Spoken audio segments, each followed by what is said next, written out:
Okay, let's get this show on the road.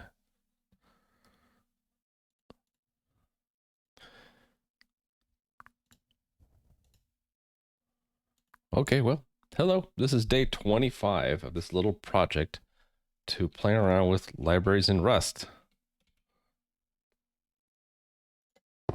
Make sure everything's working.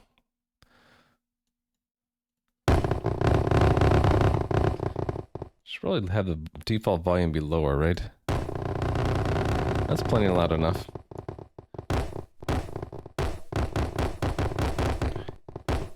Kaboom. I'm just watching the sound meter when I do these things.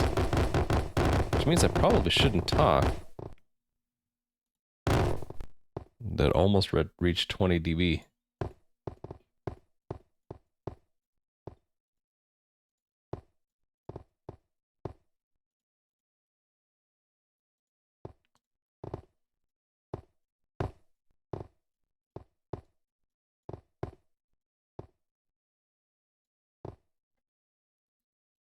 All right, just to give you an idea of what I'm playing with here. Graphics, physics engine, sound, and UI. The integration of all four.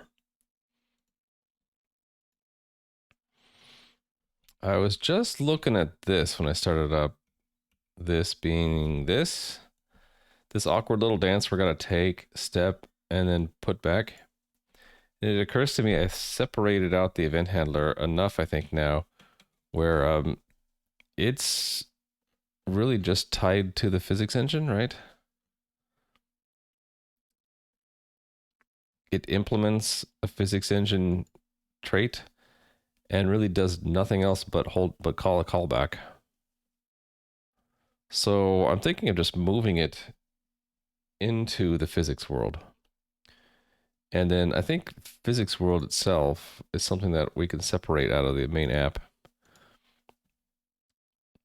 This physics world here and its implementation of step. We could take this and event and move them out.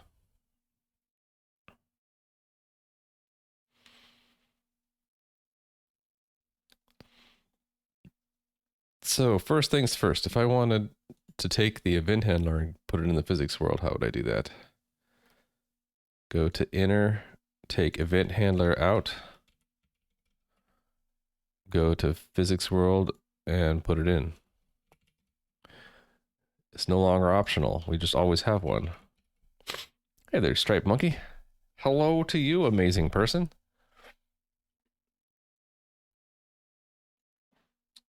Okay, so then I shouldn't have to do this at all.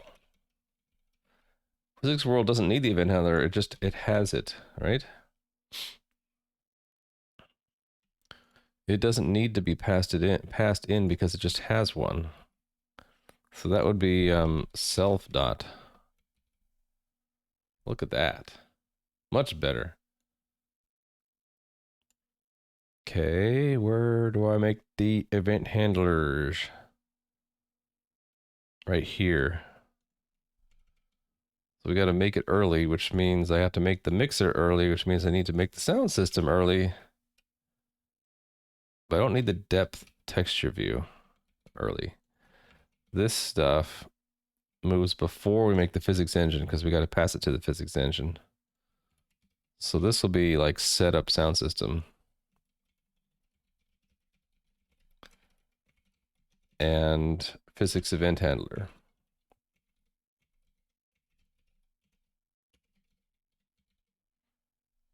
Okay, so we have an event handler. We don't need to sum anymore. I think we just fill in event handler and it just works. And we don't need to store it in the app anymore. Simple. And it works, I bet.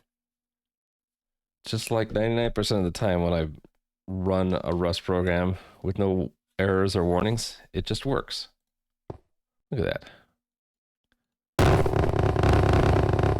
Oh, I meant to lower the volume, right? Whoop.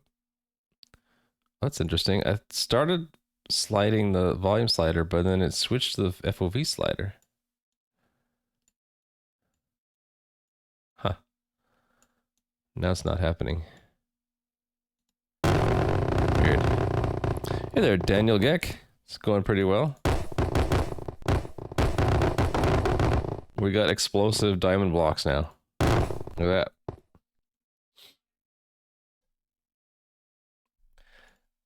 Whenever you play with physics engines, you should always have things that blow up, whether intentional or not. Git commit. I gotta stage it first. Changes. Move event handler to physics world.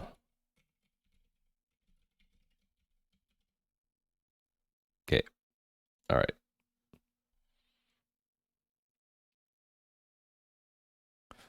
Right. So because the event handler has specific knowledge of things outside of the physics engine, we're gonna have to pass it in, right?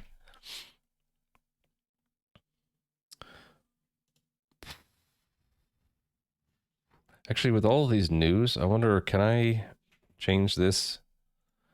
Can I change this, all these news to defaults?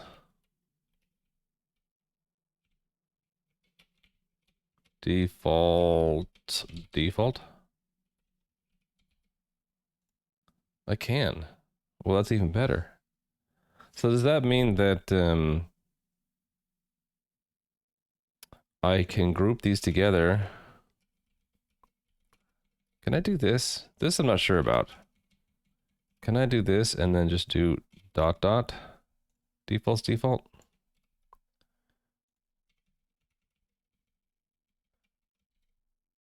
No, I can't do that.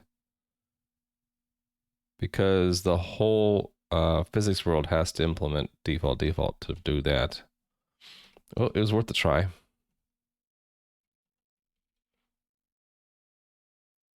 Oh, hold on. I gotta go let the dog out. Who let the dog out? Me.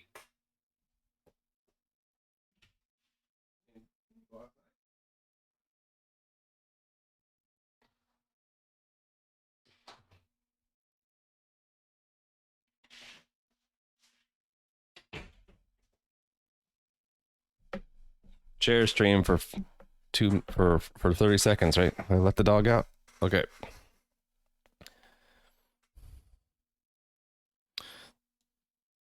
Integration parameter. This I think we should have a new on physics world where we pass in the event handler and the integration parameters, right?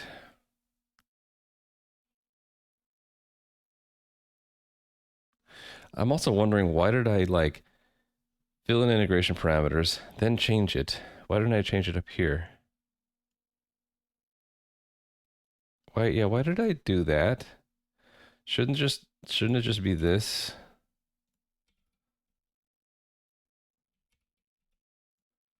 Right?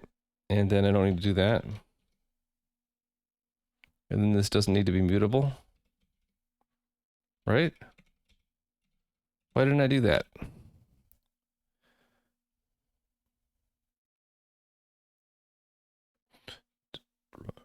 The linking song. Cool.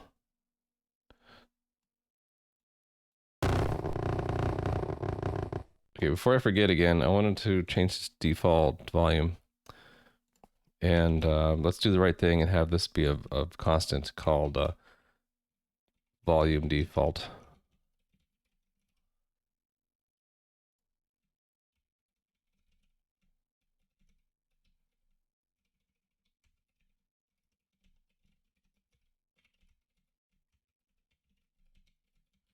Hey, spoof and Utspy? What linker am I using? I don't know, whatever comes with cargo and Rust. Afternoon morning, solved your audio Rust conundrum, I see. Yes, I did. I forget what which conundrum I was working on the last time you were watching. But I can go over how I have set things up now. Lots of sound when things collide. Might be worth to switch to LOD or mold. I don't want to mold things when I can rust them. Just kidding. So what's the default linker? You're fighting the compiler, arc mutex. Oh yeah. Okay, so I can describe the root problem there. So in sound, this output stream, right? This output stream explicitly, let's see if I can show it.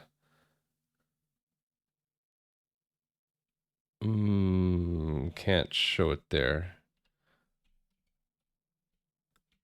Probably show it here, right?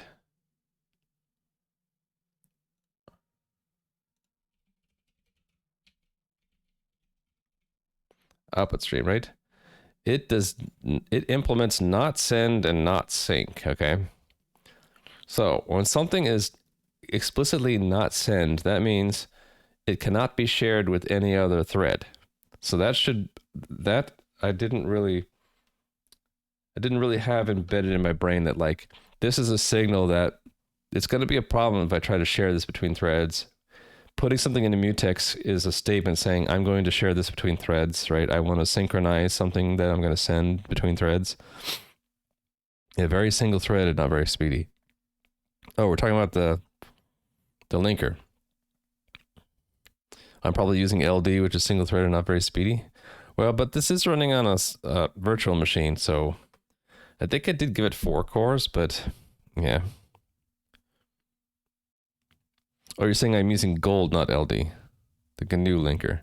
Anyway, so output stream not being sent, right? That's the problem. Big cursor time. Big cursor time. Problem right there. Big cursor. Come on. I can't make the cursor big when I want to. Anyway, so the way I solved this, because I needed to share the mixer controller between my event handler and my main app, is I separated my sound state into 2 structures. The overall system, which is not shared. I didn't need to share the sync. The sync might be send. I didn't look. But I didn't need to share it anyway, right? Okay, so it could be shared. I could put this into the mixer, but I'm like, I'm not sharing this anyway, just leave it in system. But this is the one I definitely can't share. So I get all sorts of problems when I try to put it into a mutex, right? I left it there, and this is not in a mutex anymore. And then mixer is shared. I don't need a mutex because it already is sync, I think.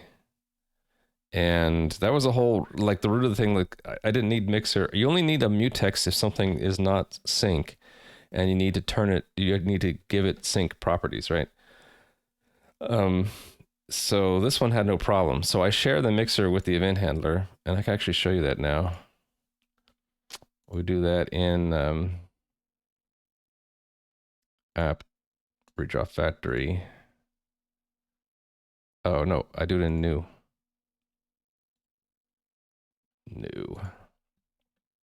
So here we set up the sound system, and we get the 2 pieces out, right?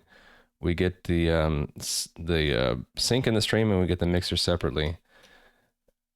Okay, and then in the event handler, we get a clone of the reference to the mixer, and we use it down in here to play sounds, right? With the rest of the sound system, we just store it in the app, and all we just need to do is hold on to it. Hold on, I gotta let the dog back in now.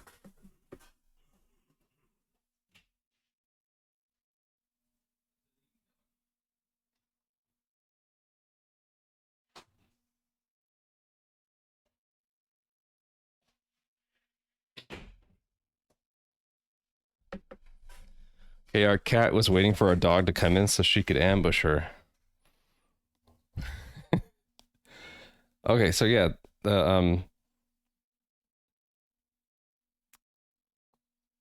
this is our event handler for the physics engine. Now it ties the physics engine to the sound. So this is how we make, we play the stone 1 sound whenever things that are not the ground collide with a force greater than 150 somethings.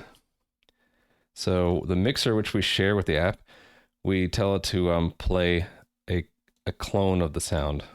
So it gets a copy of the buffer or buffer reference or whatever, and the mixer is told to play it. And the main app always just keeps the mixer running. I think the way I did that was, yeah, we we add a 0 source so that the mixer never ends. So if nothing is playing, we're playing zeros. And then to do the volume control, I put the mix into a sync right there.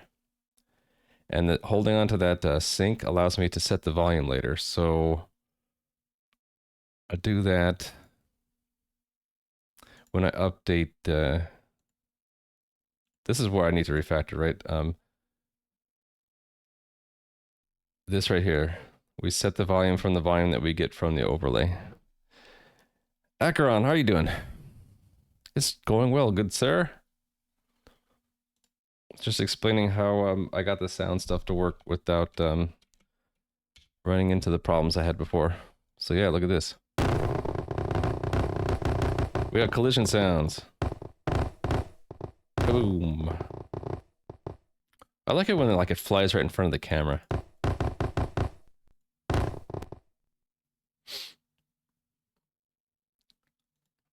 Boom. Kaboom. I didn't have to do anything special for the detonation sounds. It literally is just increasing the size of the diamond blocks very rapidly, and then the physics engine, noticing the collisions, everything pushes away from each other. And there's so many collisions in that short amount of time that it just, the sounds pile on each other and it sounds louder. Okay, what was I changing? All right, I have the volume as a constant now. And I cleaned that. All right, I was working on this, right, to,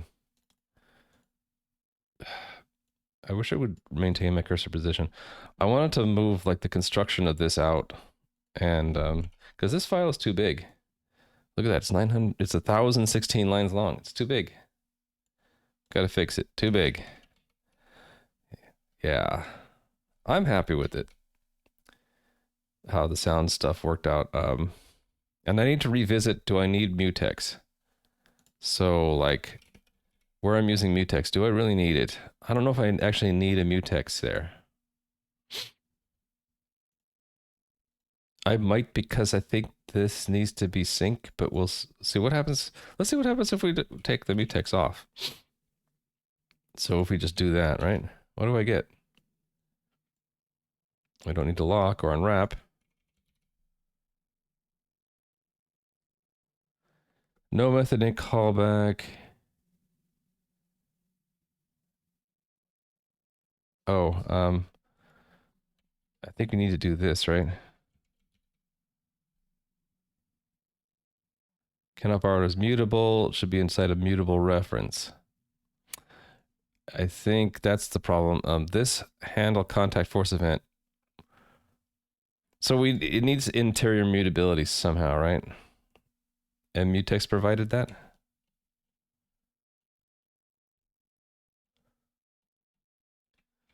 So if I use a ref cell instead of a mutex, it would probably work, right?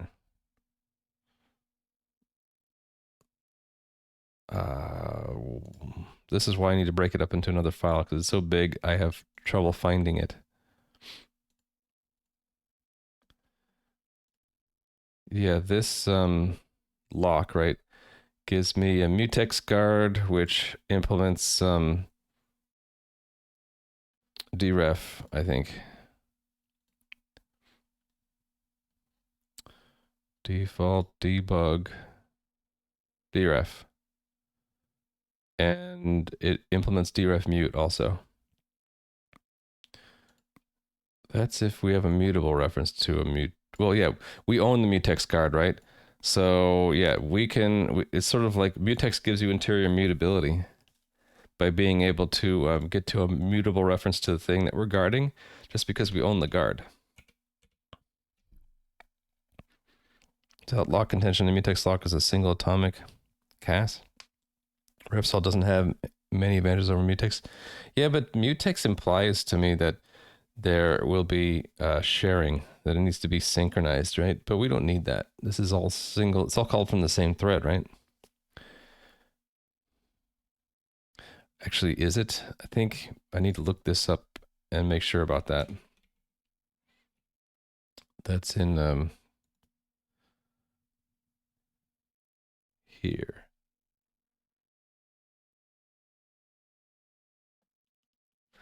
Where did I read it? Did I read it in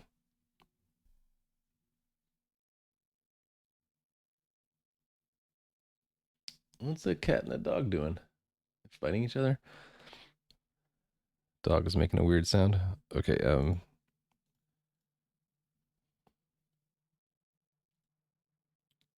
I'm lost.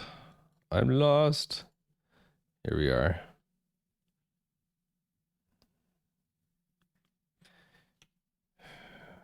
Where did I set this up? Oh, I know why. It's set up every frame. So it's in here. In step. Right, it's this step, right?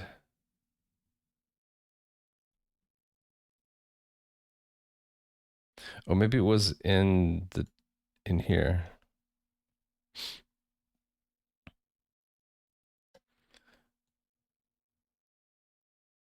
It itself has to be send and sync.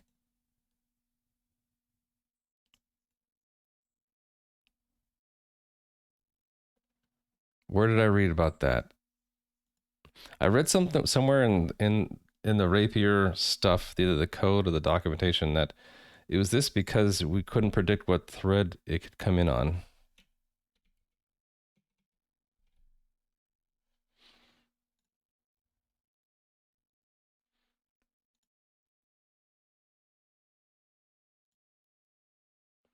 Event handler. This is just generated from the code, right? So I'm probably not gonna get any more knowledge than looking at the code.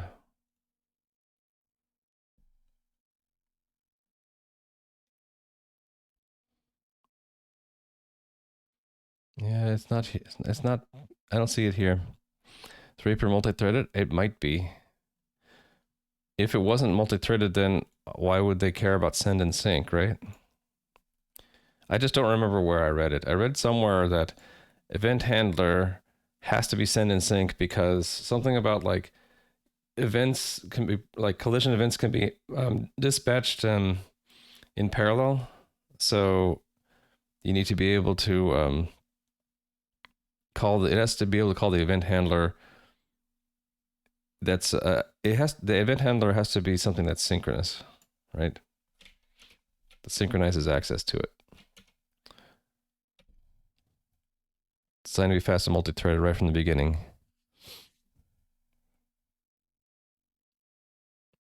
So yeah, I'm guessing if I change it to refcell and it doesn't work, we'll know why. But if it does work, then that tells us that it's single-threaded, right? Unless like actually spoof, it could be that it compiles, but when we run it, we get a runtime error about multi-borrow. If it really is a couple different threads and they end up calling the event handler at the same time, right? I thought it was sync, but at runtime you get a panic. It's not sync. It's send only. Huh. So how does that work then?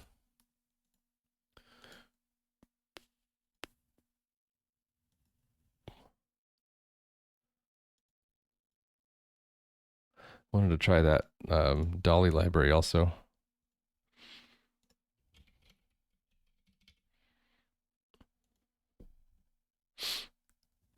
And send, but it's not sync.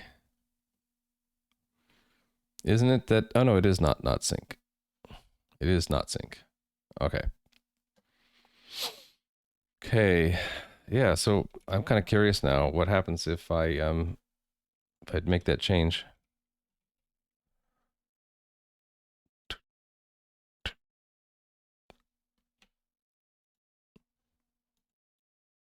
What if I make that a ref cell?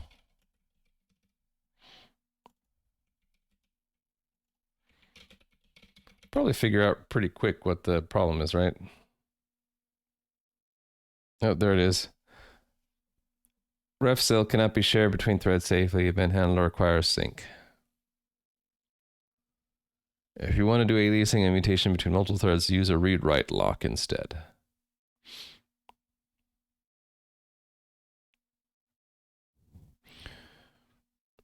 Oh, you found it? Thank you. I was looking for that. So it's in the advanced collision detection part. So that would be here somewhere. Advanced collision detection.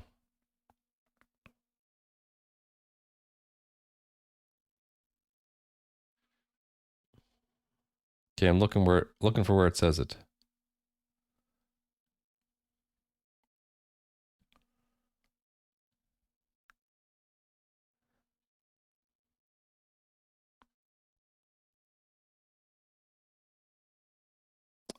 Here it is. Because rapier can be parallelized, this event handler must also implement send plus sync. There it is. Okay. And that's the barrier we hit. Okay, so it said I could use read write lock though. I haven't used this one too much. But doesn't it also imply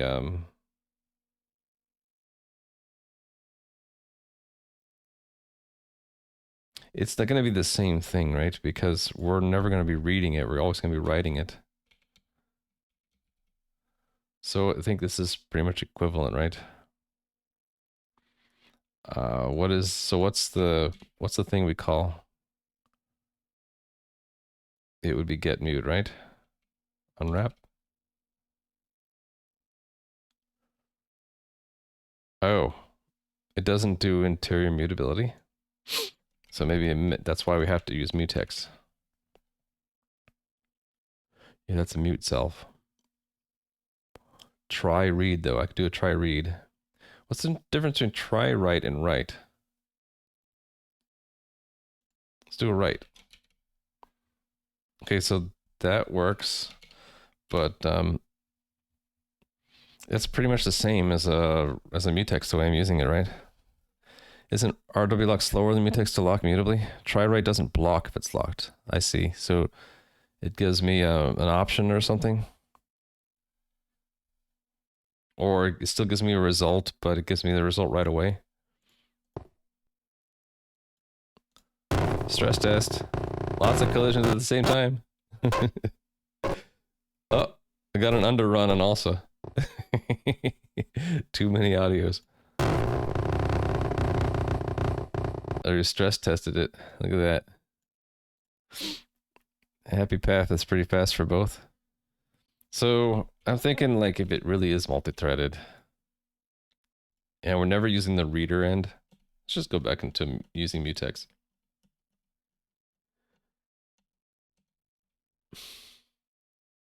Should I leave myself a note about why this needs to be in a mutex?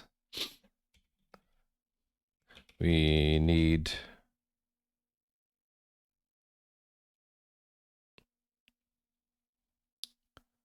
to be send plus sync because of, can I get a reference to that?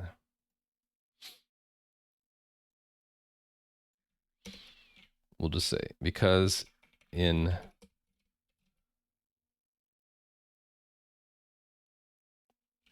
documentation for rapier says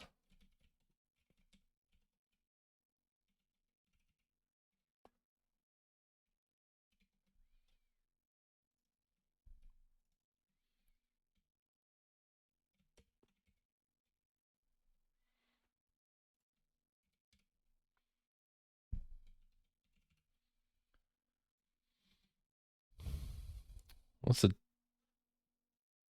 advanced rapier advanced collision detection?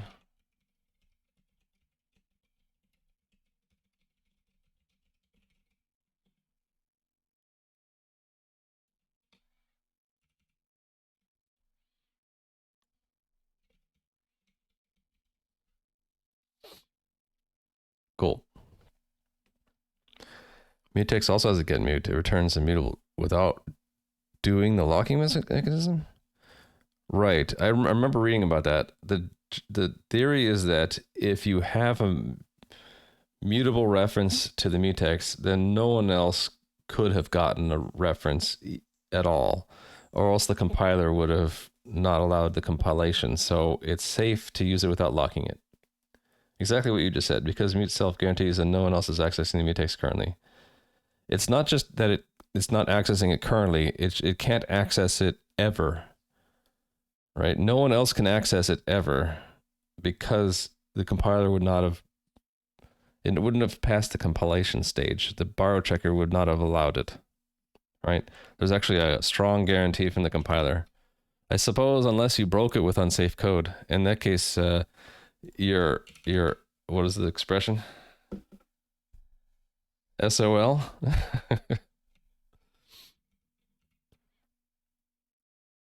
Okay. Yeah, I like having a comment there to remind myself, why am I using mutex? I know I'm using box because we don't know the type of we've erased the type of the callback, and that's on purpose. I wanted to sever knowledge of the what the event handler can do and where it came from, because it comes from the app when we created here. We did a whole bunch of non-physics stuff, right? We okay, that was weird. My mouse wheel stopped working. We do a bunch of non-physics stuff. We mess around with audio, right? So I don't want the event handler to know about that stuff. Okay, hide time to make under app physics. That's not the right button. Don't save. This button, physics, RS. Okay, and then in app,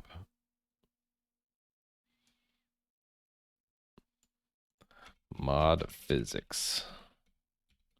I thought I clicked don't show again, but it showed it again.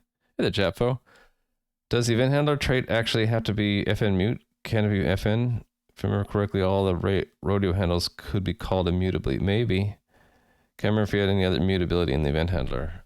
Don't know. Let's look. Good thing to check, right?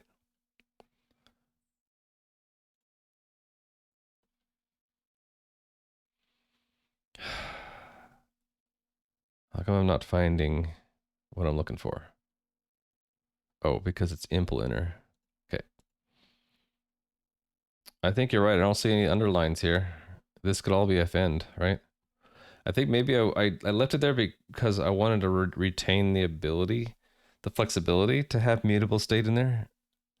But you're saying that, well, making it FN, what is that? What benefit is that? Does it have a benefit? Already the event handler what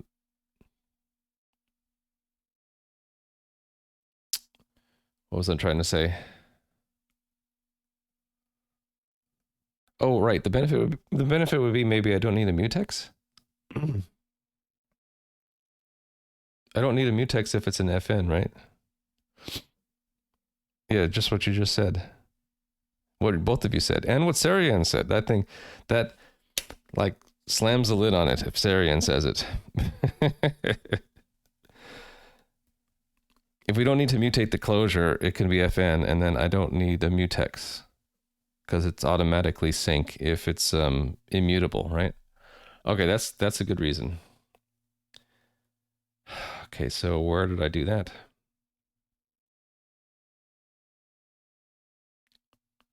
In collision callback, right here. And here. Okay, can't change it. But now I can get rid of the mutex.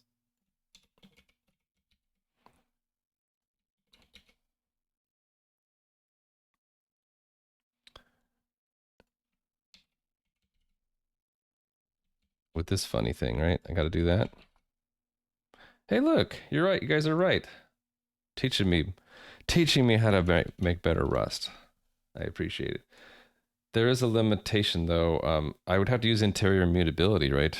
If I like I'd have to put a mutex back in there. Could this have been a mutex even with FN?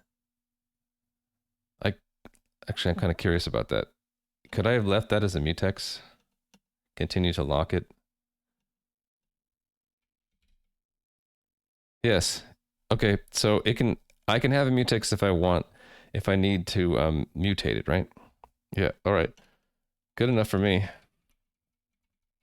Because I want to have the ability for the event handler to actually do, like, mutate things.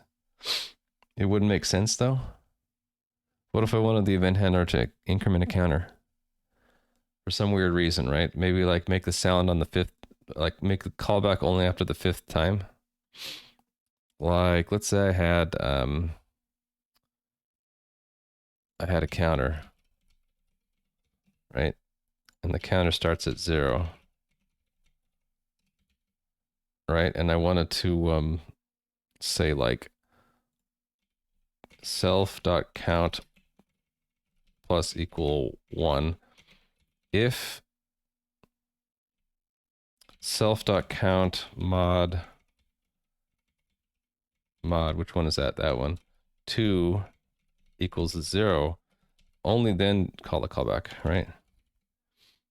Can't do that without it being muted, without self being mutable, but could I put this inside a ref cell or mutex, right?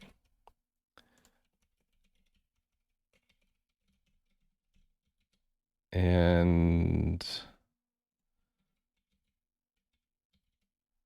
then lock it here, right?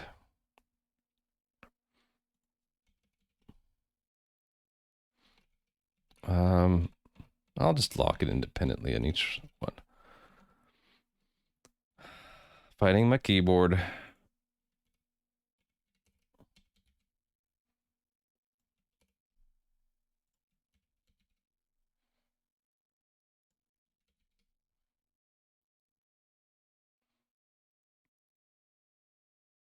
Ah. Okay.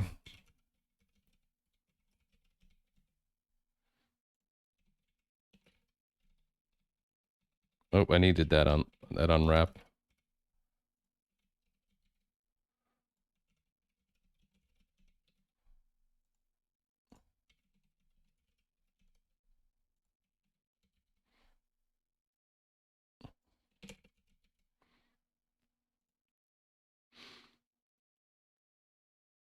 Now we have to do this dereferencing stuff, right?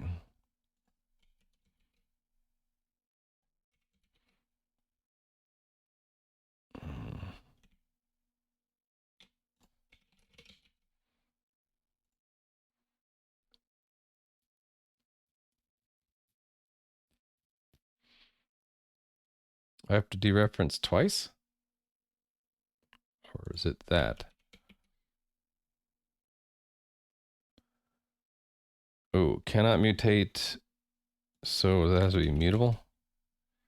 Okay, and then the type of it is mutex guard. Actually, I just want to copy it. Okay, and then this I can, okay. Yeah, the rules around, like, mutex guard is weird, right? You can't do that, but you have to do that, and I can never remember that stuff.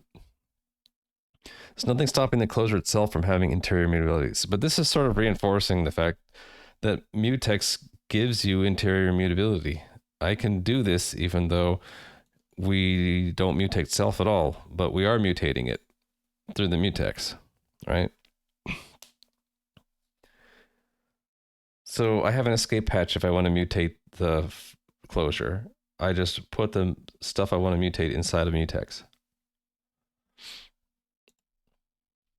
Out of curiosity, what does this actually do? Is it like every second hit?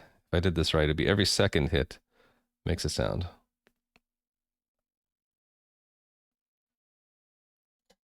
So no.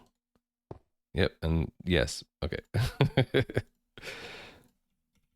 All right, let's get rid of this business.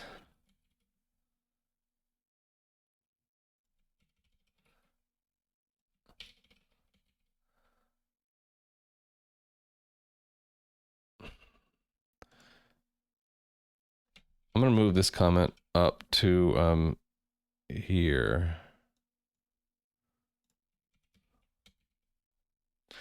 We need this to be something because of that.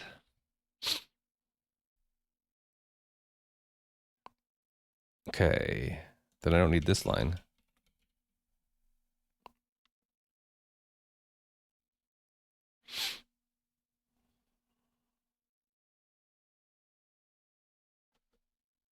I just had a thought. If all we're doing is wrapping a box, couldn't I just implement that for that? And then skip this callback junk? Like, can't I just do this? Can't I just do this? Boom.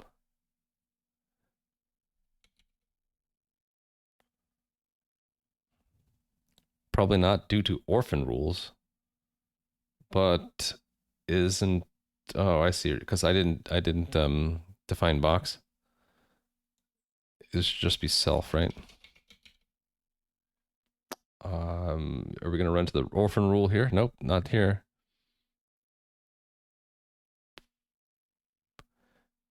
Event, so it would go, that would go there, right?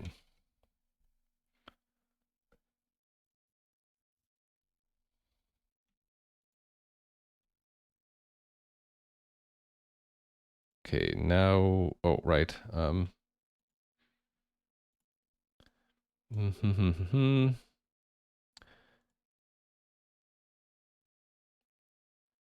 So we just comment out, we'll delete that part of it.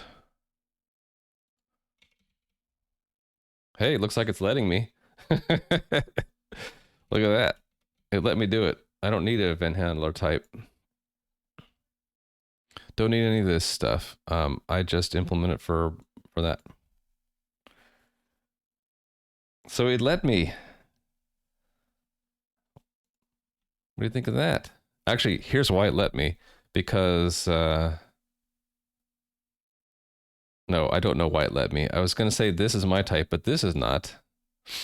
Is it because this specialization is mine? I think it counts it as a local type. Sure, that is a local type because that's my type right here. That's a local type, right? It's a super trait. But why did it let me implement something for box? Is that because box is special, or is it because this is generic and so that is my type? Brooke Zerker. Aw, thank you for the raid. I'm never able to raid you because I always go a little bit longer than you, but how are you doing? We're doing esoteric things like implementing traits for boxes. Just because I realized like I was implementing a trait for a structure, but the structure, all it had in it was a box. So I'm like, why can't I just implement the trait for the box directly? And it turns out I can. Because the box is generic, so it's allowing it. So you can implement traits on concrete instantiations of any generic, or is it just box? Whatever reason though, this is cool because this was sort of boilerplate I didn't care about. We just define our trait is it has to be a function that's sendable and synchronous, right? And if we could use a trait alias, we would, but this is a substitute for trait alias. You define a super trait, a trait that I guess inherits three other traits that are added together. And then to make it work, make that trick work, you have a blanket implementation so that your super trait is always implemented for every combination. Any type that fits within all three of these subtraits, we have a blanket implementation for our super trait. So that lets me put this in and actually it works. The box could be anything. So box is a special type. So if this was vec, it wouldn't work, right? Yeah, so there we go. There's proof. It can't, so box is special. It can't be vec. Vec is also generic. But if we try vec, it says it's the orphan rule, right? That we didn't define vec in the current crate. But I didn't define box either, but box is special. It would work on vec? Doesn't look like it. Not working. Orphan rule. It would work on vec, but vec doesn't work. What's the difference? Because trait objects are unsized. So, okay, so if I made a trait, if I made a generic struct that the type was unsized, it would work. So you're saying box, this works because the T for box, this type for box is unsized? Because trait objects are unsized. Okay, so that's why it works. I mean, I could accept that. Anyway, try to show everyone the progress I've made rather than showing esoteric Rust code. So this is all just playing around with the integration of now 5 different libraries now. Started out with 4, now we have 5. So we have wgpu for this awesome 3D graphical view. We have egui for user interface control. We've got sliders. We got buttons. So we have rapier 3D for the physics engine. So we can like do that. Those awesome sounds you're hearing are from rodio. I'm playing a sound whenever the physics engine says that we have a collision between 2 blocks. I can launch diamond blocks into the scene. And if a diamond block sticks around too long, I can blow it up. Boom.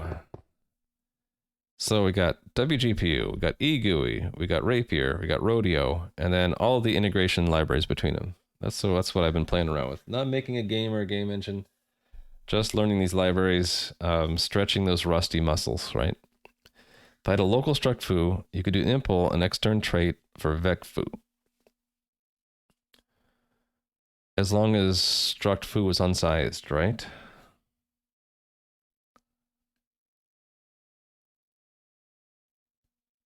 Huh. Special types in C. Box is special. Box has a few special features that Rust doesn't currently allow for user-defined types. See, this is what I thought. It's special. A trait may be implemented for box T in the same crate as T, which the orphan rules prevent for other generic types. There we go. Oh, that's okay, spoof. I just think it's cool that I made it work. I didn't need a struct to wrap the box because box is special, and I can implement the trait on a box of my own type. So see, I learned something. We all learned something, right? If we didn't know it already, that you can do that. Who knew? I don't need a wrapper struct. How was your experience with wgpu? Rough at first, but after I figured it out, it's not too bad. So I do all that in my drawing file now. Drawing. Let me give you a tour. So our drawing, it's got several different things it has to be concerned about, right? So it uses egui. So given a bunch of textures that we got from egui, we tell its renderer to update things. Given a device, a queue. So wgpu drawing usually requires you to have 2 different types. So a device and a queue.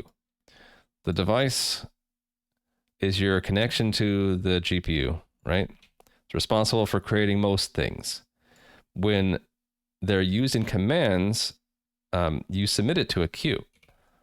That's the other thing that we usually pass around. A queue holds a command queue on a device. So it's like you get the device that represents your interface to the GPU, and then the queue is your like your portal in to have the GPU do things. So create objects with device, use them with queue. So that pattern shows itself elsewhere here. So update texture, uses device and queue. Update buffers, device and queue, right? Draw our models. Eventually when we draw, we're going to draw with the down here. We are going to draw with the queue. Where is it? Right, queue, right buffer, right?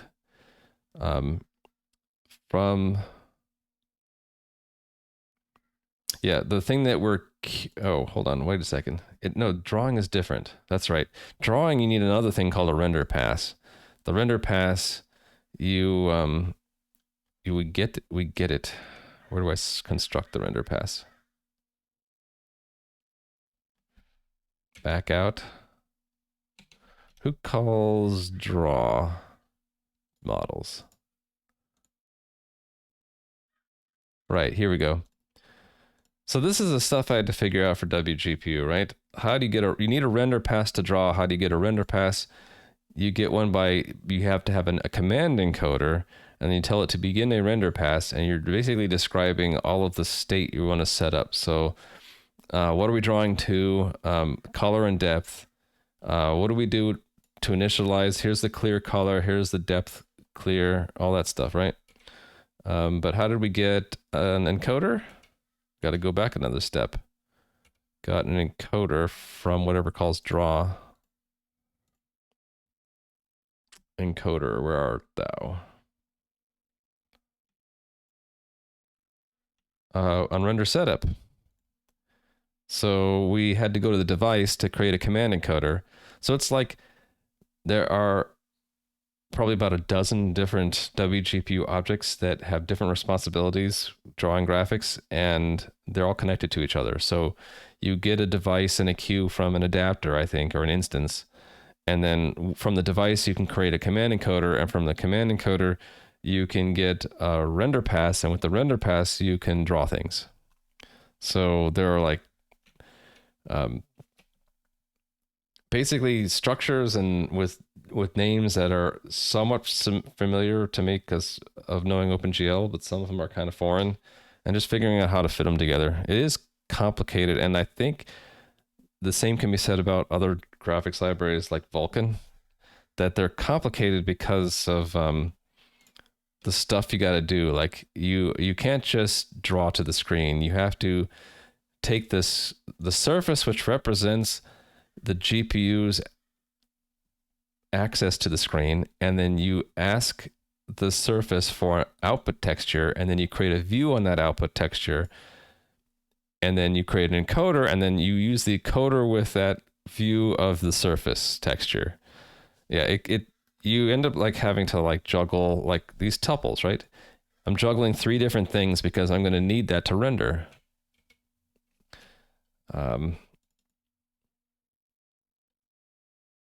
Output, we need to present the changes to the texture, right? The color view we use in draw, starting when we start the render pass, because we had to put the color view into the render pass descriptor to get the render pass. And the encoder,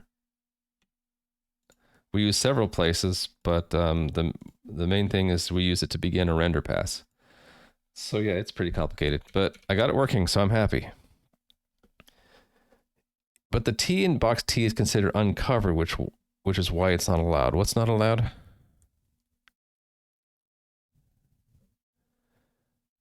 Still less boilerplate than Vulkan, so Vulkan's worse. Turns out box is special in more ways than you remembered. Yeah, box is pretty special. It's also special. That's the only type that you can move out of by dereferencing it. Why doesn't WGPU code get covered and converted into Vulkan depending upon your platform? Yes, it does. So if I wanted to, I could use the Vulkan backend. Where we set that up? At the very beginning of our app, I think.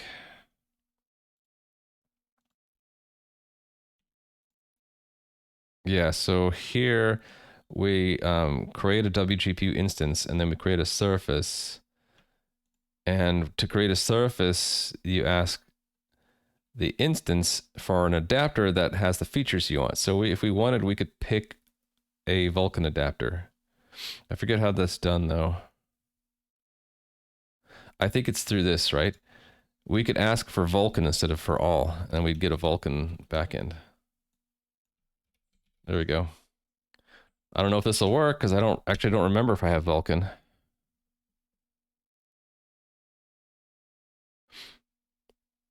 Let's see. But did we actually? No, we didn't actually have to change it in 2 places. I wanted to see, can we have gotten Vulkan? It looks like I could have done it. So maybe I'll change it in the other place. There's 2 places, right? One to figure out if it supports our surface. Oh, we didn't see this, so I guess we don't have Vulkan.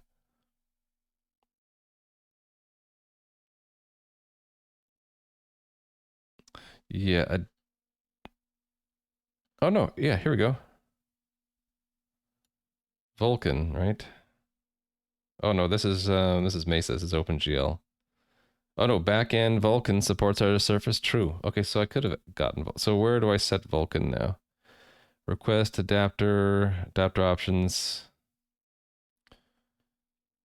Um, it's part of adapter options, right? Backend or something. Compatible surface power preference. Okay, was it that we don't request an adapter? We pick an adapter and then. Yeah, it gets a little weird.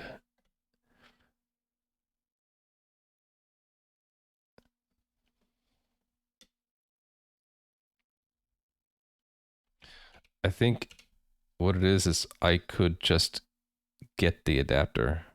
So let adapter equal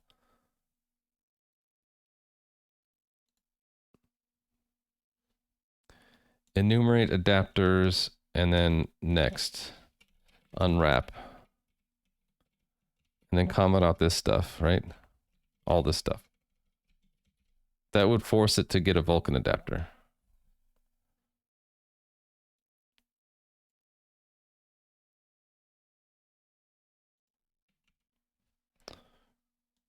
This one.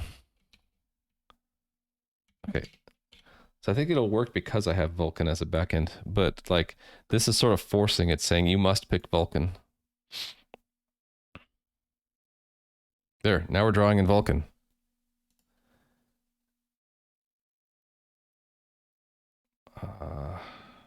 Where does it say that? Oh no, it still says GLES. Still says Mesa. How did we end up getting a OpenGL adapter? Oh, that's the last run that I did.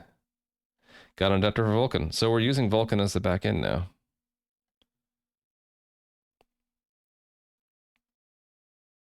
So this is probably something inside of Vulkan, right?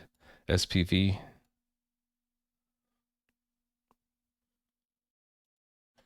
It just works.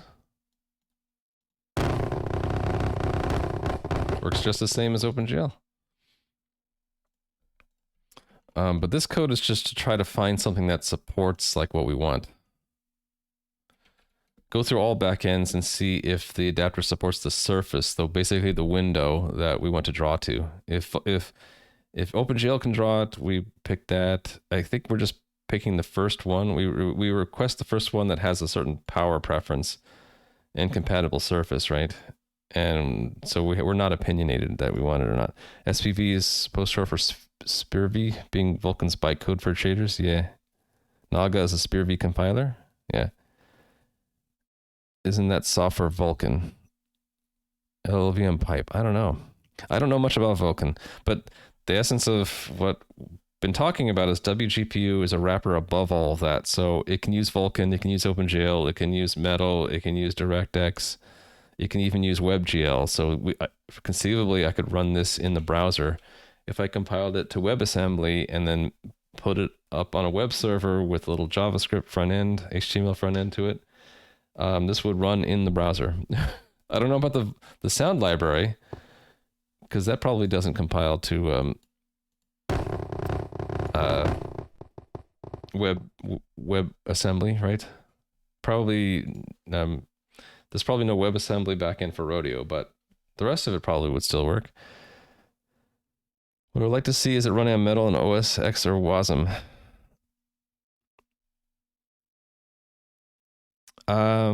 Okay, hold on a second. I can show you that.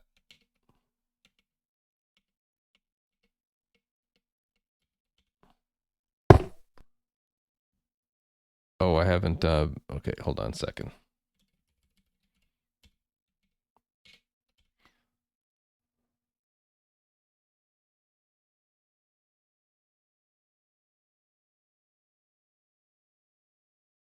All right, here we go.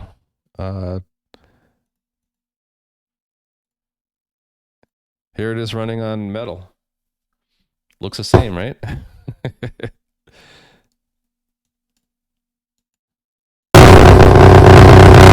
Whoa, too loud. Okay, the volume is really loud. Sorry. Why is it so loud? Wow.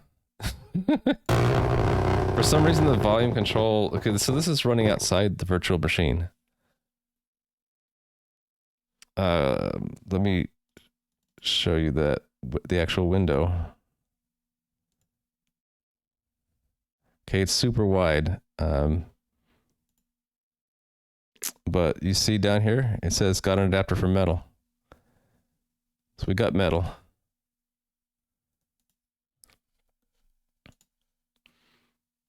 So yeah, that was running it outside the VM. 60 FPS in the VM, you betcha. No problems. Parallels is pretty cool. Yeah, it's not like I'm really doing much. I'm drawing a quad and 6 more quads right here. Yeah, I just linked it. We're doing Xubuntu on Parallels on a Mac Studio. So yeah, sorry TM876. I didn't expect it to be super loud like that. Like, obviously there's some attenuation in the VM, but not outside the VM, and I had to put it down to like 0.01 for it to not blow my own ears off. Rodio uses CPAL, which uses Inscripton, which is awesome, so it could run in the browser. Maybe that's a challenge for to add to the list of challenges. Okay, what was I doing? It adds this, and I don't know why. I don't need that file. Okay, got rid of mutex. Oh, I never put a comment here. I always like to put comments for constants. This is the value to start with for the slider controlling the overall volume of sounds that the mixer is playing, the mixer plays.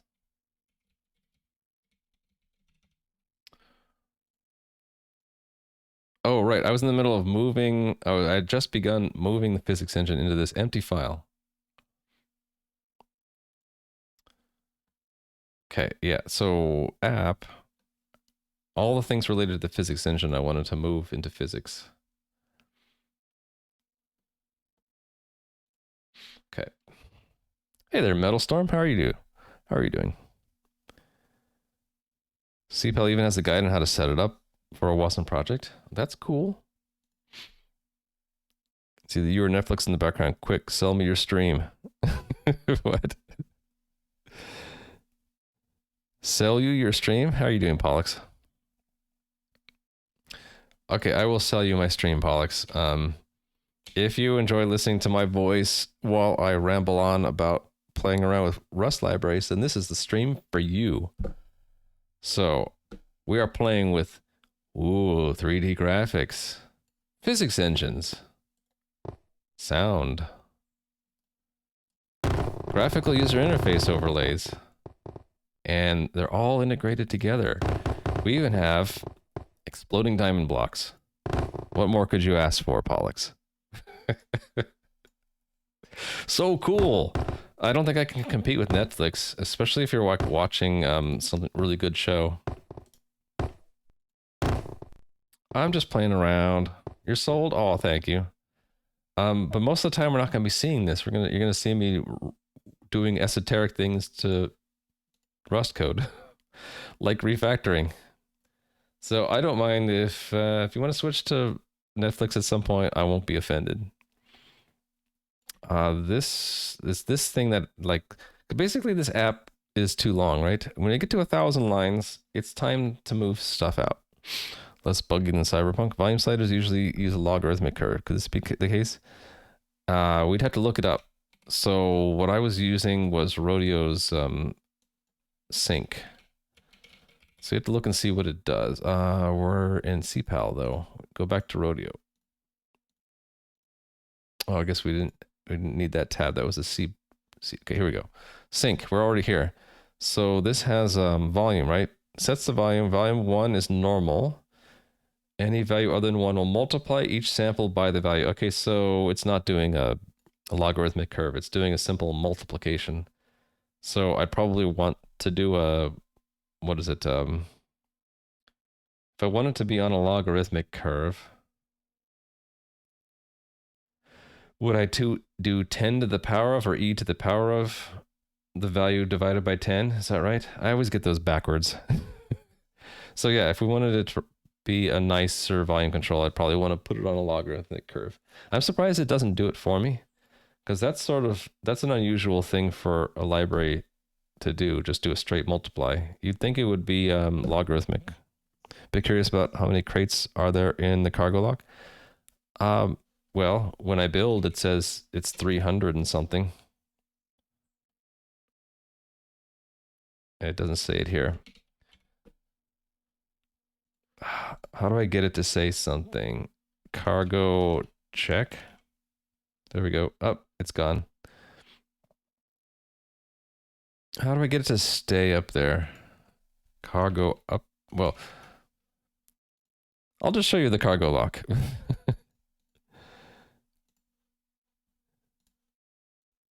It goes 3,400 lines. I guess we could do something like WC cargo well, grep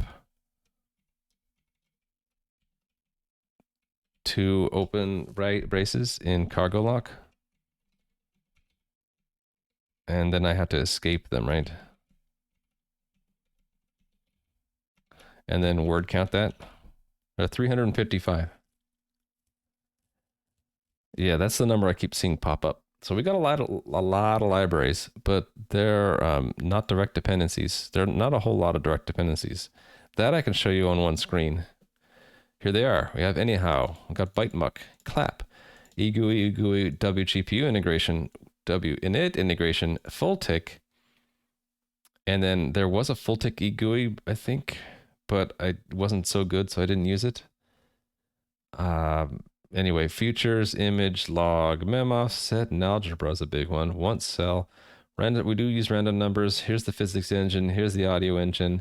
We'd like to use we'd like to use SDL2 if we could, but it doesn't support the raw window handle current version. Logger, moving average. There's a big wgpu and winit. Using full tick or I've been using winit as a default, but the full tick should still work. Full tick.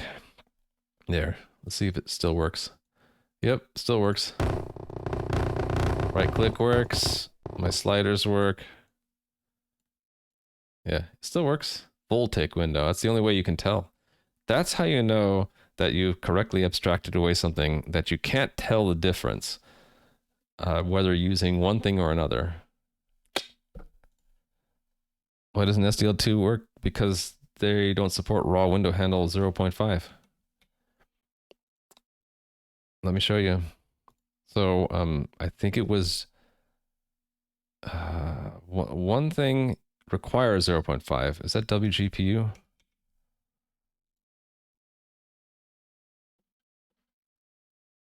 Raw window handle 0.5. You see that? So you have to have raw window handle 0.5 for wgpu, right? But then we go to SDL2, they support raw window handle 0.4.2, and there was a issue in GitHub to update it to 0.5, and they checked it into the main line, but they haven't made a release of SDL2 since February of 2022. So it's been a year and a half since their last release. Presumably, their next release, 0.36, will support raw window handle 0.5. I can add it to my list of backends.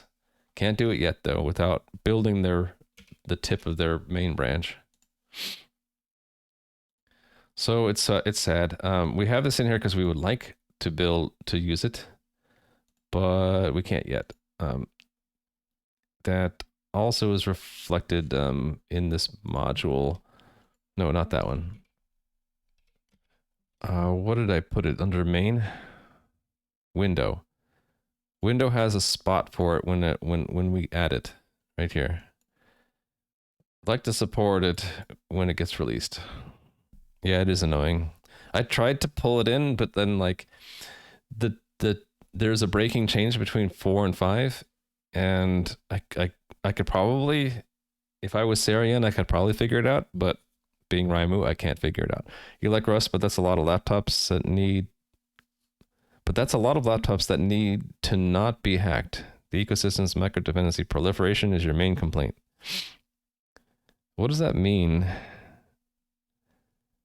That's a lot of laptops that need to not be hacked.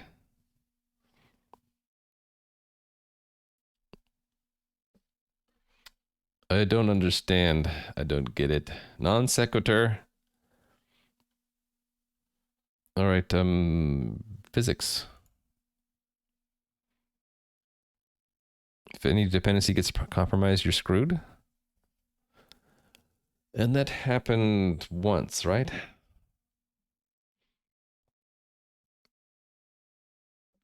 Well, if you were concerned about security, you'd probably vet all of the dependencies, all 355 of them. It'd probably take all day or all week, but you could do it. You would vet them and then you would lock them, and you wouldn't do cargo update. Or every time you did cargo update, you would see what changed in your log file and you go revet them again to make sure that they didn't get compromised. Have you heard of the recent Sirdi debacle? No. Did Sirdi get compromised? I didn't hear about it. Okay, this is what I want to move starting. I want to at least start with this one.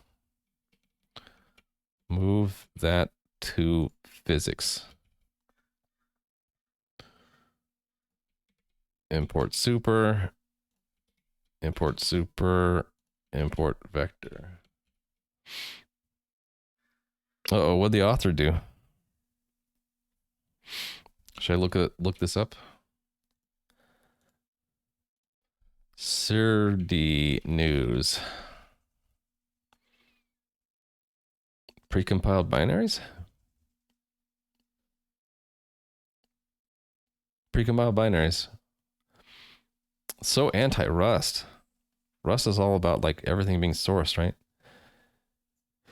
So to ship its derived macros precompiled binary.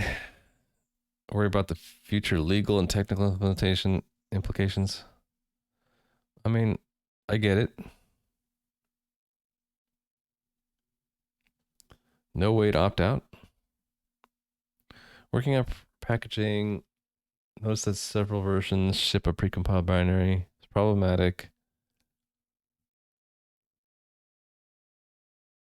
Look at all these ads. Go away, ads. His justification. The precompiled implementation is the only supported way to use macros that are published and Sirdi derived. If there is implementation work needed in some build tools to accommodate, someone should feel free to do that work. Okay. So he's forcing other people to do the work to use his stuff that just worked before. Or the commentary above about security, the best path forward would be for one of the people who cares about this to invest in a cargo crates RFC around first class precompiled macros. So he's basically sore that you don't have this already. So sir, he wants this. He can't have it right now. He's sore about it. So he's like, screw it. I'm just going to precompile it. He didn't even hide it. It was in the release notes. The blurb is just yeah, it's excuses. I understand that this is excuses. I kind of want to I want to try to understand the mindset. So the mindset is he probably got sore that this wasn't available. First class precompiled macros for some reason. Because he says if it was, he'd adopt that. And because he's sore about it, he doesn't want to do it. So he's like, if someone cares about it, go do it. Right? No one's vetting things. Yeah, that's bad. I think you always want to vet your stuff if you care about security. Big backlash on the author. He reversed the change and went kind of dark. That happens. Hey, there's 715209. Just looking at some Rust drama. Yes, I want my own extensions. Okay, and now I have an error. Probably because it needs to be public. Now it is okay. Okay, so I moved part of the physics extension, a very small part. What more can I move? The event handler, right? All this stuff can move. Let's move this to physics. Yoink and splat. Okay. So we got model instance handle as model instance handle. Rigid body set. Collider set. I need to fix that prelude garbage. Okay. Info. Cool. And then we've got to fix this up probably by making this, it is public. This has to be no, this doesn't have to be public. So what's app's problem then? It's not imported probably, right? Yep. Now it's okay with it. He didn't go dark. He wrote up a pre-RFC about it. Okay. Especially a big backlash because it turned out he was also involved in the RustConf drama earlier this year, didn't come forward about it. About defining a system for distributing and executing precompiled binaries for derived macros. So, but he wants someone else to do it, right? He doesn't want to do it himself. That's a lot of mutts. What, in, where'd you see a lot of mutts? In the physics engine? Where was that? In here? Yeah, well, it's not my fault. It's this step. This is in Rapier. Rapier's API says to do it this way. I would have preferred for them to package these things up in a struct of some kind because I don't care about all this junk. Maybe I'll care about it later. Maybe when I add joints or if I use the broad phase directly, but I don't care about all this stuff, but they insist that I pass them individually. Yikes. So that's what I do. Not my fault. Can't blame me.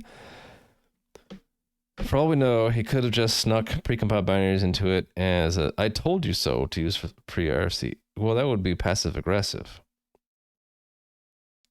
You wouldn't be surprised if he did it to make a point, but it's already out in the open, right? Cat's out of the bag. But I guess it does remind people that they should vet their dependencies if it's a real project. Ideally, the proc macros and build RS programs really should be run inside some sort of VM, which is significantly restrict what they could do. Oh, I remember reading about that just compiling an untrustworthy dependency could execute malicious code that has access to like everything your shell has access to. Like it could make network connections. And there was like a proof of concept where someone said, just add my crate to your dependency list and then build your stuff. And then go to this website and you'll see that, hey, you just phoned home to my website and you didn't know it. Right? Something like that. Yeah, if it was in a sandbox, basically, then you just restrict what it can do. You say, okay, macro, you can only build Rust code. You can't go to the network. You can't go to any other files, any of that stuff, right? Proc macros and build scripts are executed on your PC, but well, that's just because they didn't get designed by security people, right? If they had a security person in Rust, they would have said, hey, you need to run that in a sandbox because what are you doing giving it the same privilege the rest of the shell has? It only needs to build macros, sandbox it so that that's the only thing it can do. All right, more physics stuff gets moved. I'm kind of inclined to move all of this, or maybe just the stuff that I don't use elsewhere. Move it. Let's see what happens if I move this and don't make all of it public. So if I were to like just drop that here, get rid of this import, what happens? I got to do a bunch of imports of potentially untrustworthy dependencies. We'll trust Rapier, guys, right? I'm sure they're a bunch of cool dudes. All right. Physics is okay. App is not okay because we got to, okay, need to make it public. We can do that. Now we can import it. Here are all the things that break. We need access to the query pipeline. All right. Query pipeline is public. Bodies and colliders need to be public. Bodies and colliders. Oops. Bodies and colliders, public. Okay. Then we need the island manager, the colliders. Why do we need all this stuff? Because remove insists on it, and that's not mine. So how about this? This is a lot of things to export that don't make sense. What if I make a method that does that? I say, Raimu, that's an excellent idea. So we're going to do it. So this is pub function remove body. Mute self. Body is what? Rigid body handle.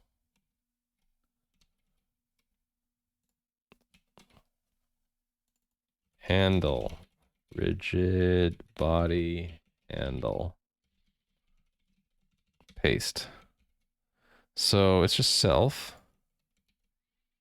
This is handle. This is self. This is imported. Okay, and then back here, we just say physics world remove body. Easy. Same thing with this, because yeah, that island manager sticks out like a sore thumb, doesn't it? So we're basically doing an exercise called encapsulation. Remove collider. Handle. Let me guess. It's a collider handle. See if we get that right. So it's just self instead of self physics world. Handle. Collider handle gets imported. Yep, I guessed correctly. So physics world remove collider. So now the app no longer really knows what's involved with removing bodies and colliders. The physics knows what it is. It's encapsulated. The island manager does not need to be public. So I might consider taking these three public things and see where they're used and then encapsulating them as well.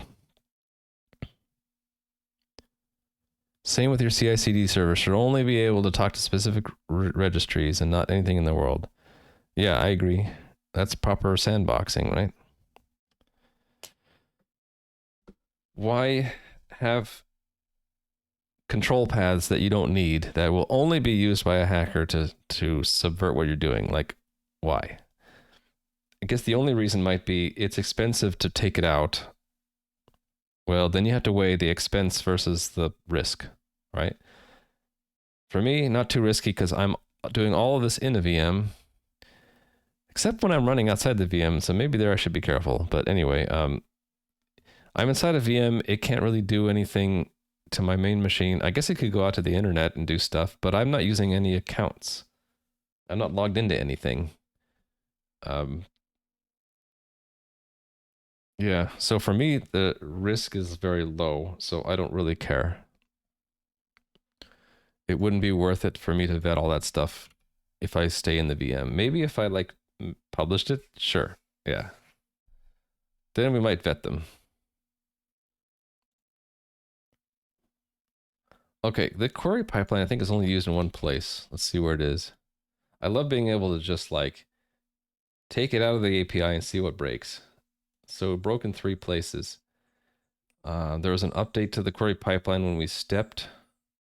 Actually, shouldn't that just be part of step?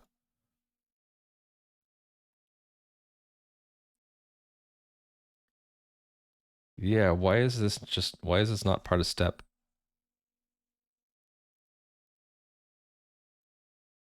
I don't know. This is only using the physics world, right?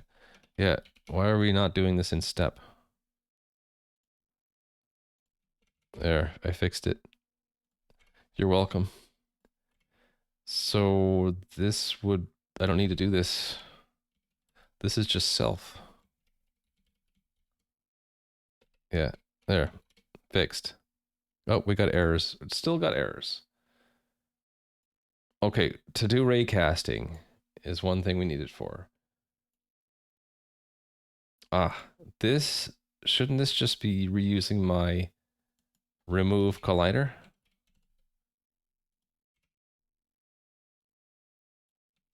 Collider handle? Oh, except for this is different. Okay, yeah, this was specific, like wake up. We can make that always true, right? Who cares? Who cares? Okay, so I have 2 errors, and there are these 2 places. So I think what this is telling me is that I will make a cast ray for here. Cast ray. Self. What do we need? We need the ray. We need whatever that is. So what is that? Max time of TUI, time of something. Time of impact. Max time of impact. So I need these 2 things. There. And then what do I get back out? I get back out something. I get a option collider handle F32. So let me just copy that from here. Yoink. Splat. This is an F32. Okay, let's just do all this to there. Get rid of physics world. This is just self. Ray is already borrowed. This is max TOI. Ray is imported from there. That's F32 because we're not generic. Query filter comes from an import. Okay. So this is just cast ray now. Ray and 1. Much better. Broke something else though. Oh, yes, we don't have access to these things. So this should be like a new, right? Physics new.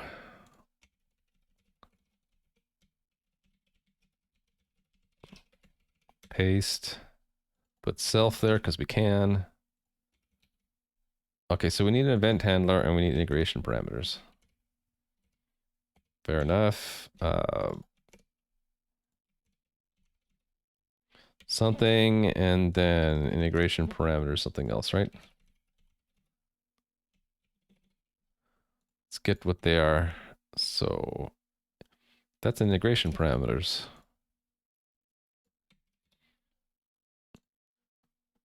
Event handler.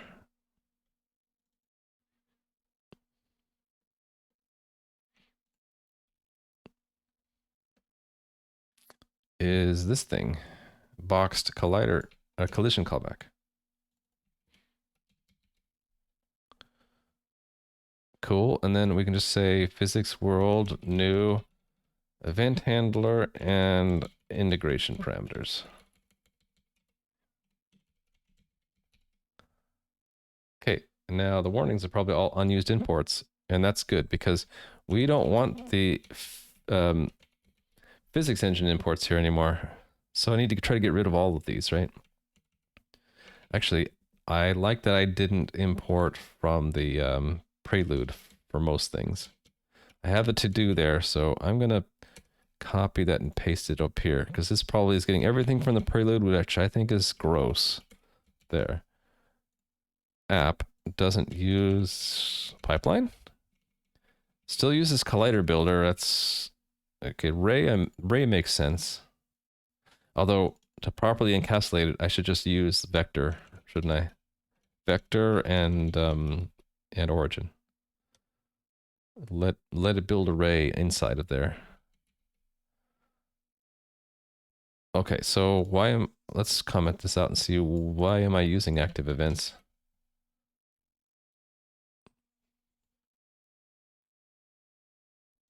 Oh. Yeah, so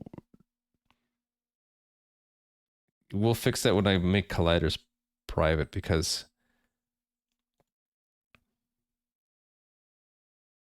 well, except for there are a lot of different colliders we might build.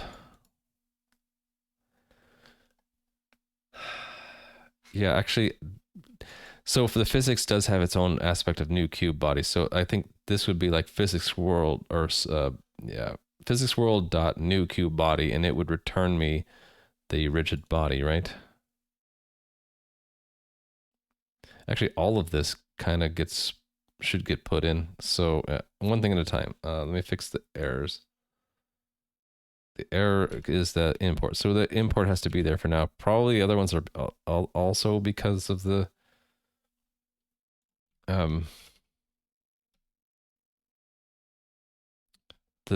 broken encapsulation here. So I guess it's time to fix that.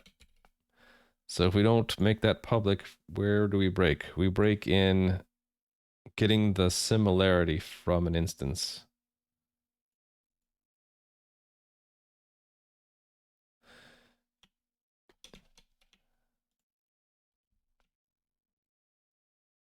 Okay, so it needs a rigid body set.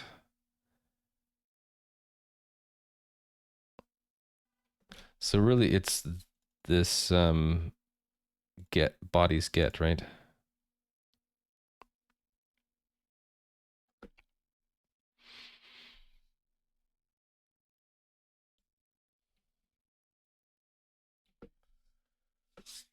This might take longer than half an hour that I have left.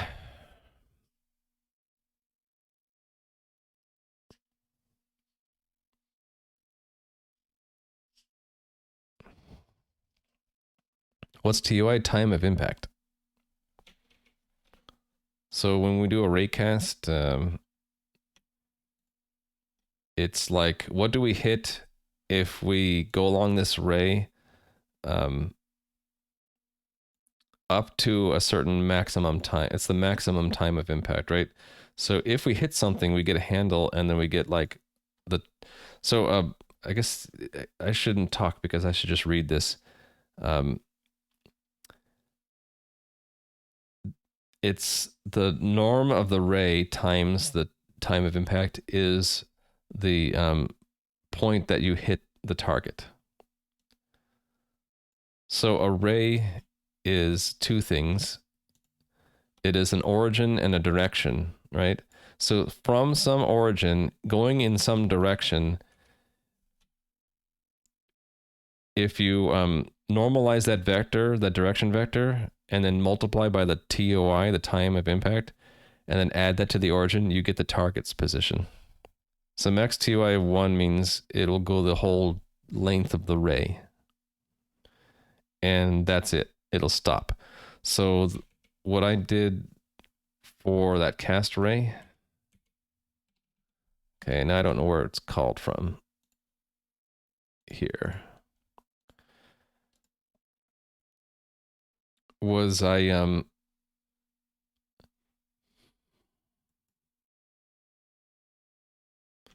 think it's in here. Yeah, it's sort of buried in here. It shouldn't be here. This one, means the far clipping plane. So we're drawing a ray from where the camera is. In the near clipping plane, this I guess it's this 0. It's kind of hard to see.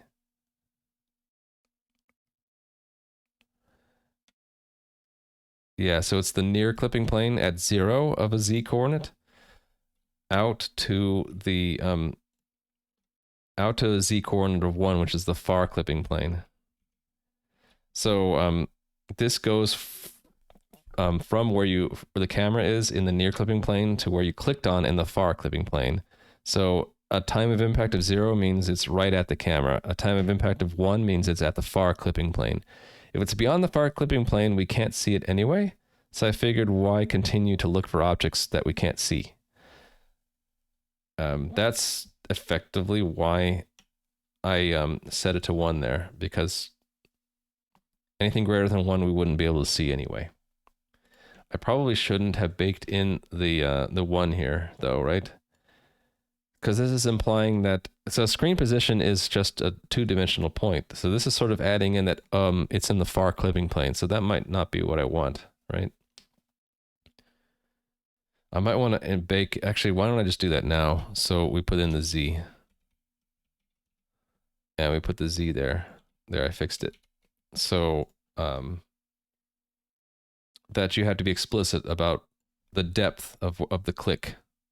So in here I would put 1. Far clipping plane, right? Okay. I'm glad you asked me that question, because it found one place where I should have been specific.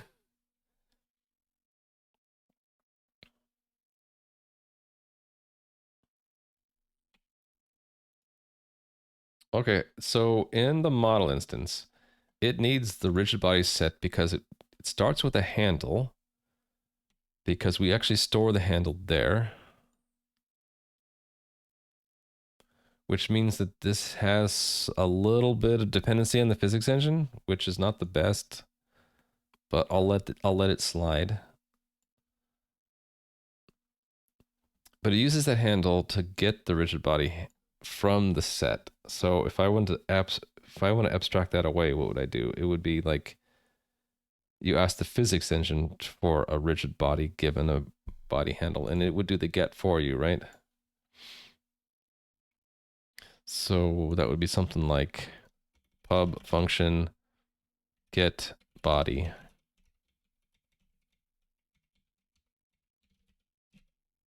Handle. Rigid body handle. And it's going to give you an option. Rigid body.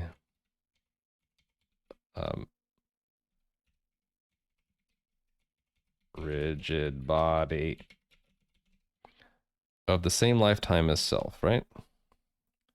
This would be self dot bodies dot get handle.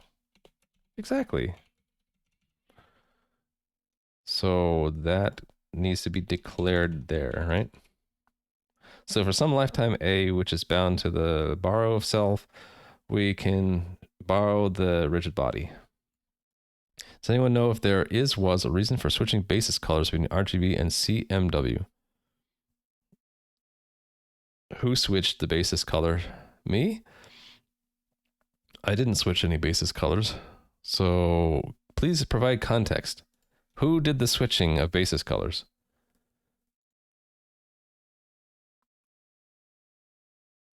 Okay, so that means that this needs not a rigid body set, but physics. Physics world.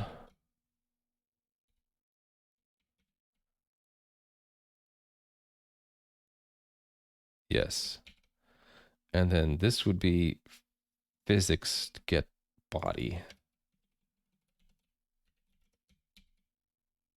Like that. Okay, and then we can remove one dependency level.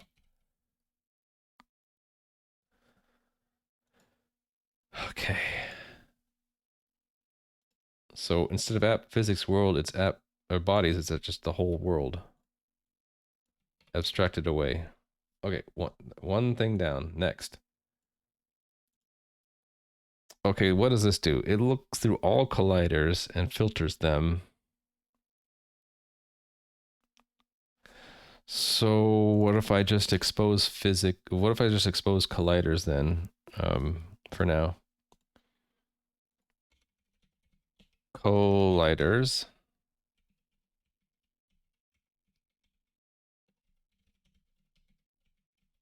Implementation of iterator.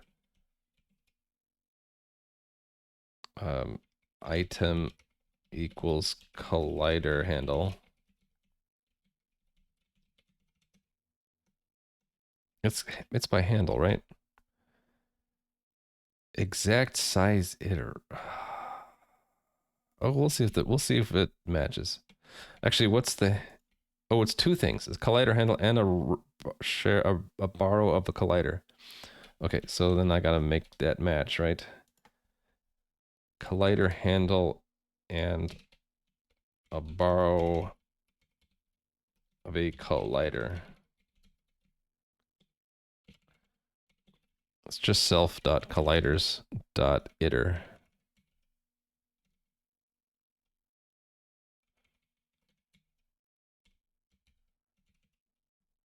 Collider import. So this just becomes colliders.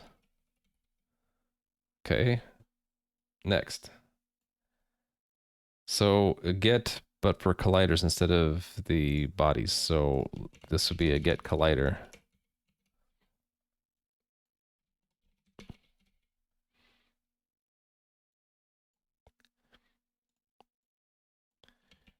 Collider, and it's self colliders.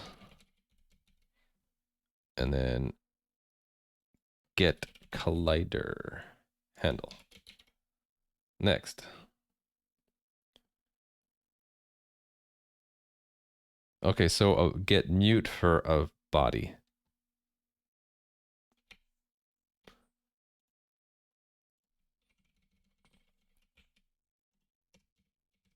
Get body mute with immutable.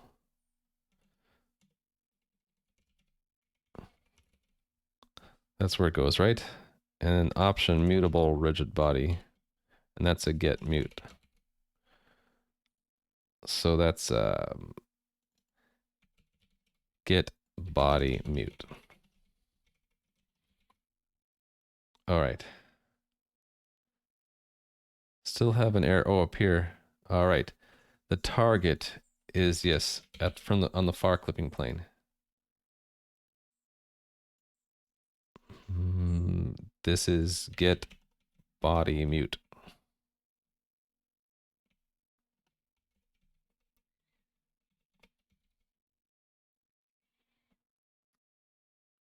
This is just colliders.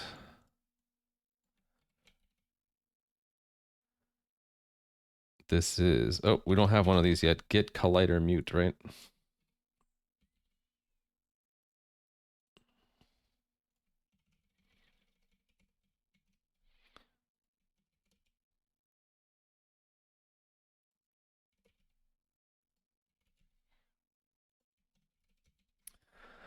Almost there. This is get body handle. Okay, colliders insert. I'll get back to that one. Bodies insert. Colliders insert with parent. Okay,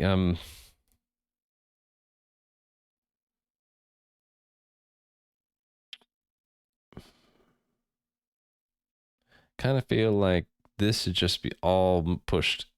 At least this part should be pushed into the physics engine. So what if I have a physics world have a create ground instance? So it would be named slightly different. Create or just add ground collider. Well, it's going to create it and add it.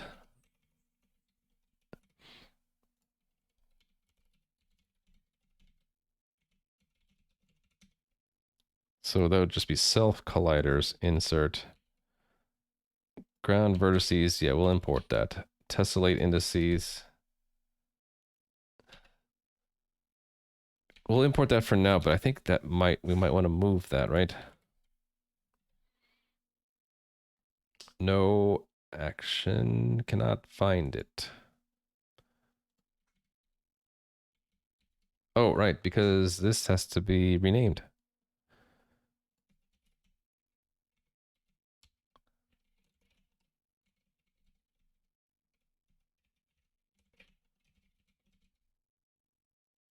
Turn off caps lock as.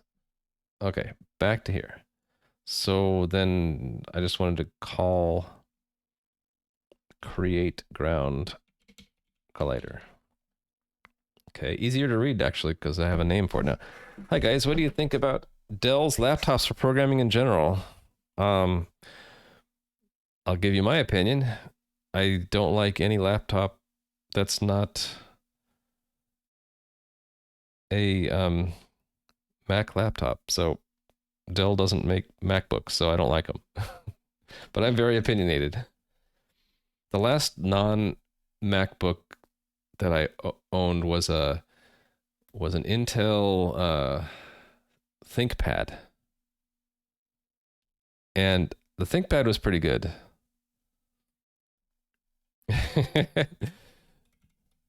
You don't like my choice of laptops? I don't know. To each their own, right?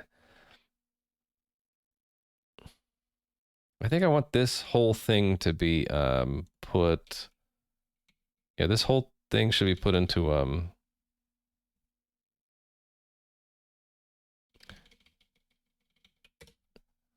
let me just move the whole thing or copy the whole thing into the physics thing and decide what to keep, what to get rid of. So create line, this will be like create cube, right? Create cube. Get a rigid body handle, and it creates the, so we don't, this is mute self.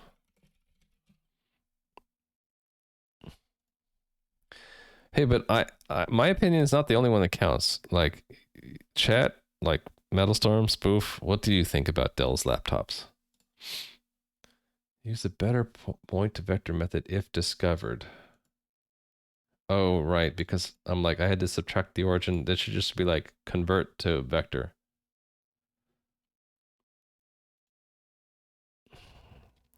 Never had a Dell laptop? I think Mrs. Raimo had a Dell laptop a long time ago. I think she was okay with it, but she didn't do programming. Your dev flow is Windows RDP to Windows SSH Ubuntu.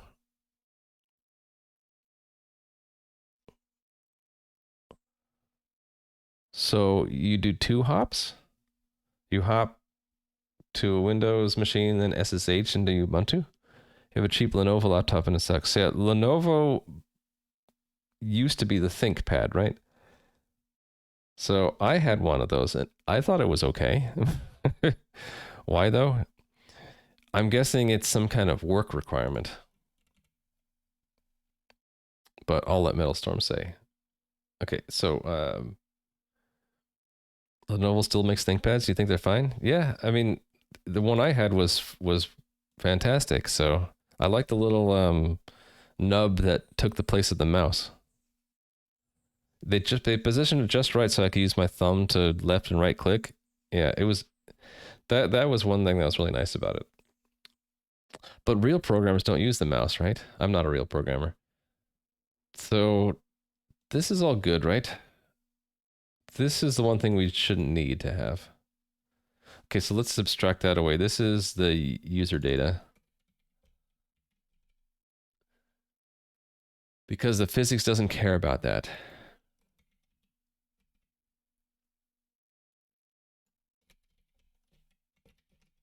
Right? Can this say like with user data? Ah, it can. Just build it right in there. Don't need to do that. So this is where we have physics world is just self. And then point needs to be imported. And so does unit quaternion. Okay.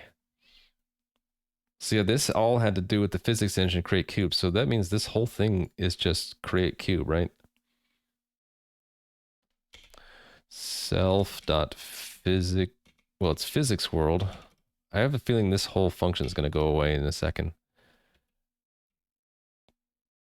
Did I not make it public? I didn't make it public.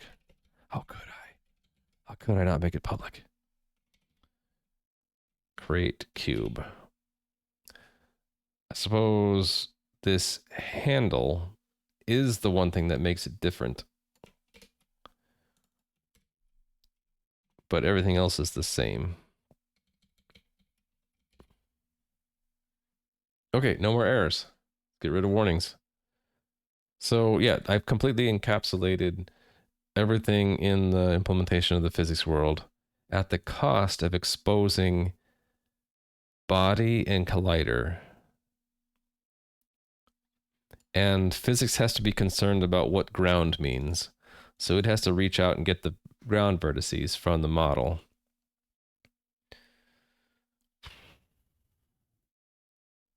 What's the type of that? I suppose we could abstract it a little bit. We could say that its vertices is some slice and its indices is some other slice. Then I can kind of separate that a little bit better and remove an import. So then back where this is called, go to references, final references.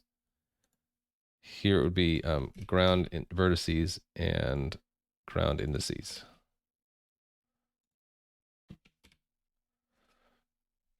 Then this is just vertices, and this is indices. Okay. Vertex attributes import.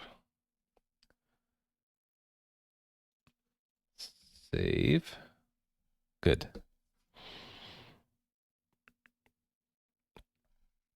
Oh, you want to learn about the keyboard? Look at that. I made this. Some of the people in chat, their names are permanently etched onto the silk screen of the board. Hey there, Alexander. How are you doing? And did you saying hi to me or my bot? My bot is a program running next to the virtual machine, by the way. So you have a gaming desktop, which you keep clean. You don't install anything on it. So you RDP into your Windows dev machine with your dev junk on it. You like Windows dev tools. No, cool. So you don't like messing around with the environment, so you use Ubuntu for that. Okay.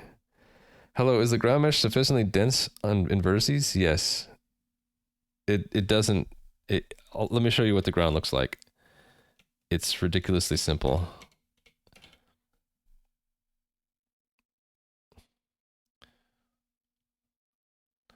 So, okay, now we're staring at the number. It's 323 dependencies. Or 322 plus my own, right? Yeah, so here's the ground. It's a quad. It's grass on top, dirt on bottom. So it has everything I need it to have. How come the sound isn't working? Oh, we broke the sound. The sound is broken. I wonder how we broke the sound. Yeah, and detonate doesn't work. Oh, so I broke some things. I can't detonate my cubes anymore. Oh, there's something weird there. That cube there doesn't seem to exist, but we're still drawing it. See that? Look at that. We're drawing something that's not really there.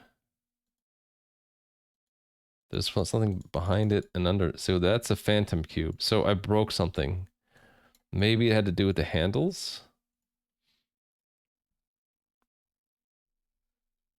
I broke it.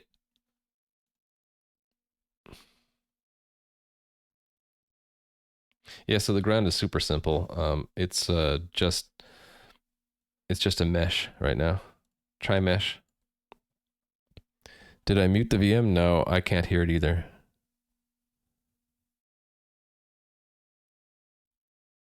So I think I messed up something here. Maybe it's this user data? That would do it, right? So rather than doing that before, what I would do is I would do... Oh, right, that's the problem. I put it on the body instead of the collider. That needed to go there, right? That's the only reason I made that mutable in the first place.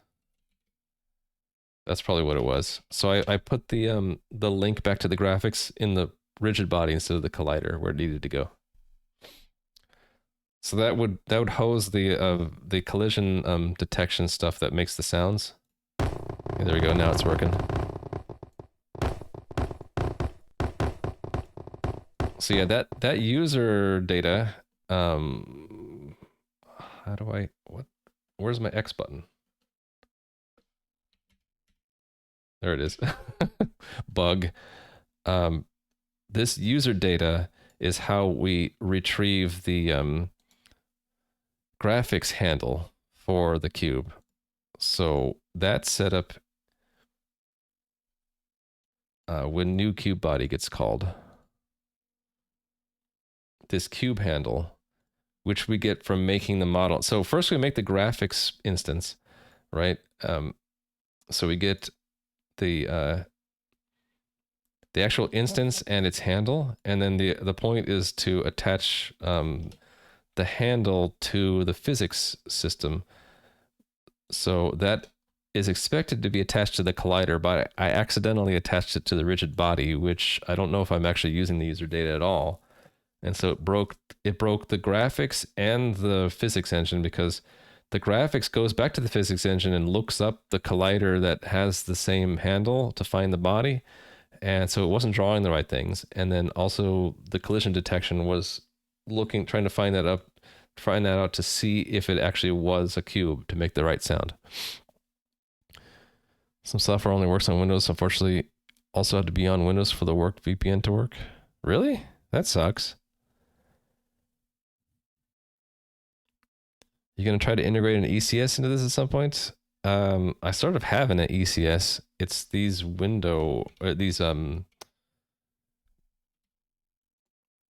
this handle. That's the entity. The entity is the handle, and we have a simple vendor that vends them out. Where's... How come that type is somewhere else?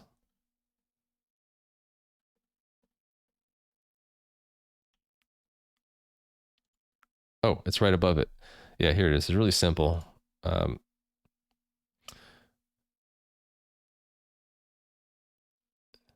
Yeah, the first handle should be 1. How come I was seeing 0 and 2 before? This should vend out 1 as the first handle, right? Yeah, so that is my ECS. It's literally just an entity. To add more to an ECS would be to add components. And I suppose I do have a component, which is its collider and rigid body. That's one component of the entity. And so right now, that is my entity control system. Is I am attaching the entity to the collider, which is my component, and I'm storing it in the physics engine. So my physics engine is my entity component system right now, which makes sense because that's what I'm doing with these dang things, right? I am just making things in the physics engine. So if these cubes needed to do something else, like animate or attack back or something, then I would have to enhance the entity component system to be not just the physics engine, but have some other code that like would make these cubes do something more than being passive physics objects. But you probably meant formal ECS, right? So what I would do is probably make or pick an ECS system, and then I would have to I'd probably move these handles out. And the physics I'd probably use the collider handle or the rigid body handle, and have a physics component in the ECS that lets me go to the physics engine if I need to. Might be able to integrate Bevy ECS into this somehow? Well, but Bevy is pretty heavy, right? And I like making my own ECS. Yeah, I should probably learn to use someone else's ECS, right? Hey, I'm out of time. I think we'll fix these warnings tomorrow. Oh, it's telling me I don't need to actually name this? Ooh, elide them. Let's do it. Elide. So I don't need that. Or do I? Do I? Can I just elide it completely? Oh, okay. Well, let's get rid of them then. Don't need that at all. And that. Don't need that. And that. Don't need that. Look at that. I did them all four at once.